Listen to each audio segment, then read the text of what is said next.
नमस्कार, मैं गौरव लाल आपके अपने जीटेट यूट्यूब चैनल में हार्दिक स्वागत करता हूं। जैसा कि मैंने कल आरटीई एक्ट 2009 के बारे में विस्तृत रूप से जानकारी दी थी, तो आज मैं कुछ क्वेश्चंस को लेकर आया हूं जो हर बार टीचिंग्स एग्ज़ाम में, सारे टीचिंग्स एग्ज़ाम में पूछे जाते हैं, या तो वो सीटेट हो, स्टेट हो, केवीएस हो, डीएसएसबी इत्यादि। तो सेशन को स्टार्ट करते हुए मैं आगे बढ़ना चाहता हूँ।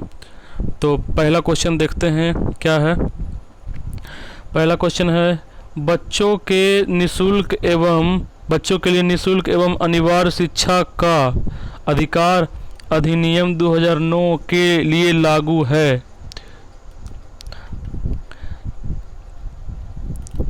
छः से 14 वर्ष, 7 से 13 वर्ष, 5 से 11 वर्ष, 6 से 12 वर्ष। तो इसमें आंसर 6 से 14 वर्ष होगा। ये आरटीई एक्ट के द्वारा कहा गया है कि 6 से 14 वर्ष के बालकों के लिए शिक्षा जो होगी निःशुल्क एवं अनिवार्य होगी, और यह 135वां देश बन गया शिक्षा को मौलिक अधिकार के रूप में लागू करने वाला।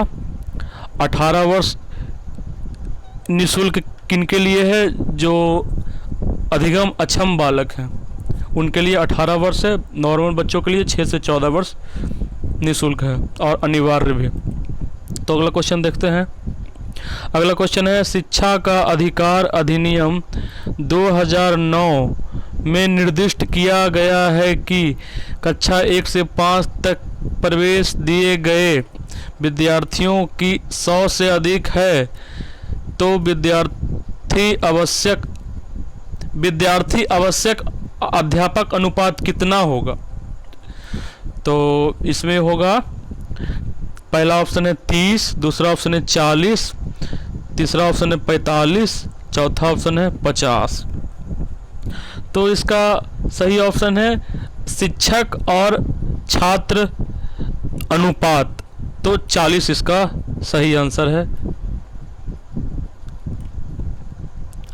आगे देखते हैं।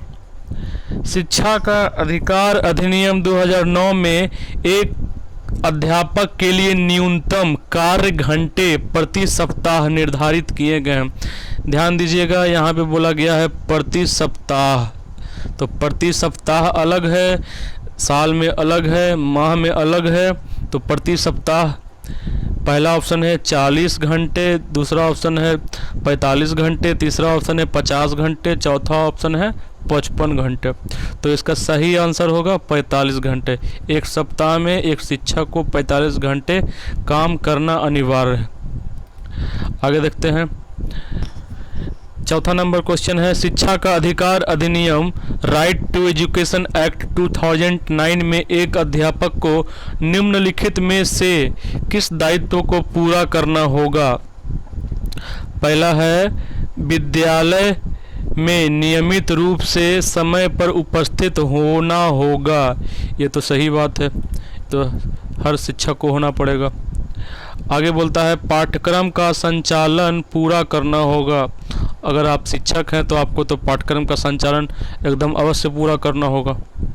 तीसरा ऑप्शन है, संपूर्ण पाठ्यक्रम को निर्धारित समय में पूरा करना होगा। ये भी सही बात है, ये भी शिक्षक का दायित्व होता है कि सिलेबस को सही समय पर पूरा करें। यानी कि तीनों ऑप्शन सही है, यानी कि डी नंबर ऑप्शन सही हो जाएगा इनमें से सभी। आगे देखते हैं। अगला क्वेश्चन 55 नंबर क्वेश्चन है, भारत के निःशुल्क एवं अनिवार्य शिक्षा किसके लिए है? पहला है सभी छात्रों के लिए, दूसरा है 14 वर्ष तक के सभी छात्रों के लिए, तीसरा है सभी छात्रों एवं प्रौढ़ों के लिए, चौथा है सभी नागरिकों के लिए। तो ये तो सभी छात्रों के लिए नहीं है, क्योंकि 14 वर्ष तक के छात्रों के लिए है, प्रौढ़ों के लिए भी नहीं है और सभी नागरिकों के लिए भी नहीं है। तो इसका सही आंसर होगा बी नंबर ऑप्शन, 14 वर्ष के सभी बच्चों के लिए। आगे देखते हैं। अगला नंबर क्वेश्चन है, आरटीई एक्ट 2009 के अनुसार प्राथमिक विद्यालयों में शिक्षक को प्रति सप्ताह कुल कितने घंटे की योजना बनाकर कार्य करना है?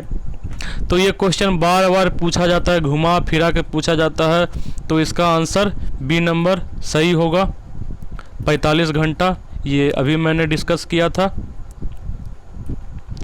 आगे क्वेश्चन है 7 नंबर, शिक्षा का अधिकार अधिनियम लागू नहीं होता है। पहला है निःशक्त बच्चे पे, 6 से निःशक्त बच्चे पे भी लागू होता है, 6 से 14 वर्ष आयु के बच्चे पे इस पे भी लागू होता है। तीसरा है 14 से 18 वर्ष के आयु के बच्चे पे ये लागू नहीं है, इसलिए ये सही हो जाएगा आंसर। क्योंकि यहाँ ध्यान दीजिएगा, यहाँ नहीं पूछा गया है, यहाँ क्वेश्चन में नहीं पूछा गया है, इसलिए ये नंबर सी नंबर सही होगा। 14 से 18 वर्ष के आयु के बच्चे गलत है, इसलिए ये सही होगा। आगे देखते हैं 8वां नंबर क्वेश्चन, निःशुल्क एवं अनिवार्य, निःशुल्क एवं अनिवार्य शिक्षा का अधिकार अधिनियम 2009 में अनिवार्य शब्द का अर्थ है। यहाँ पर गौर कीजिएगा, अनिवार्य शब्द का अर्थ है। तो पहला नंबर ऑप्शन देखते हैं, दंडात्मक कार्य से बचने के लिए अपने बच्चों को विद्यालय भेजने के लिए अभिभावकों पर अनिवार्य रूप से जोर डालना। एक नेगेटिव पॉइंट आ गया, दंडात्मक कार्य, ये ऑप्शन तो ऐसे भी नहीं होगा। आगे बढ़ते हैं। दूसरा नंबर ऑप्शन है, अनिवार्य शिक्षा सतत परीक्षण के माध्यम से प्रदान की जाएगी। तीसरा नंबर है, केंद्र सरकार दाखिले, उपस्थिति और प्रारंभिक शिक्षा की पूर्णता को सुनिश्चित करेगी। केंद्र सरकार क्यों करेगी? अगर कोई बच्चा गांव में नहीं पढ़ रहा है तो केंद्र सरकार को क्यों इससे मतलब है, वहाँ की सरकार भी कर सकती है। चौथा नंबर ऑप्शन देखते हैं क्या है। डी नंबर ऑप्शन है, उचित सरकारें दाखिले, उपस्थिति और प्रारंभिक शिक्षा को सुनिश्चित करेगी। उचित सरकारें यानी कि वहाँ की जो बच्चे नहीं पढ़ पा रहे हैं, वहाँ की जो सरकार है वो भी इस पे ध्यान दे सकते हैं, इस पे काम कर सकते हैं। तो ऑप्शन नंबर हमारा डी सही हो जाएगा। D is the right option. आगे देखते हैं। शिक्षा का अधिकार अधिनियम 2009 के क्रियान्वयन के बाद कक्षा कक्ष अप्रभावित है, क्योंकि शिक्षा का अधिकार विद्यालय में कक्षा की औसत आयु को प्रभावित नहीं करता है। ये तो एकदम गलत है, अप्रभावित तो नहीं है, ये तो प्रभावी हुआ है आरटीई एक्ट आने के बाद। जेंडर के अनुसार अधिक समजातीय है, जेंडर का तो कोई बात ही नहीं है इसमें, इसलिए ये भी गलत हो गया। आगे है, आयु के अनुसार अधिक समजातीय है, ये देखिए सही है, ये इसलिए ये आंसर हो जाएगा। चौथा नंबर हमको देखना नहीं है। आगे देखते हैं। 10वां नंबर है, शिक्षा का अधिकार अधिनियम 2009 के अनुसार विशेष आवश्यकता वाले बच्चों को पढ़ना चाहिए। क्या पढ़ना चाहिए देखते हैं। पहला नंबर ऑप्शन है, व्यावसायिक प्रशिक्षण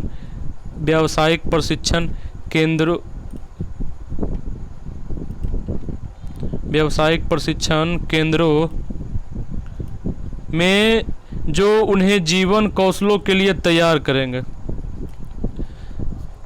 आगे है, घर पर माता पिता और देखभाल करने वाले के साथ जो उन्हें आवश्यक सहायता उपलब्ध कराएंगे, ये भी नहीं होगा। आगे देखते हैं।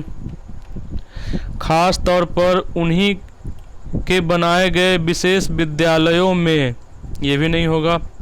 चौथा नंबर है, समावेशी शिक्षा व्यवस्था ने इस प्रावधान के साथ कि उनकी व्यक्तिगत आवश्यकताओं की पूर्ति की जा सकेगी। सही बात है। अगर कक्षा समावेशी हो और बालक का सभी आवश्यकता की पूर्ति हो रहा हो तो ये बात तो एकदम सटीक बैठ रहा है, इसलिए ये ऑप्शन सही है। This is the right answer. आगे आज का सेशन इतना ही। बहुत बहुत धन्यवाद।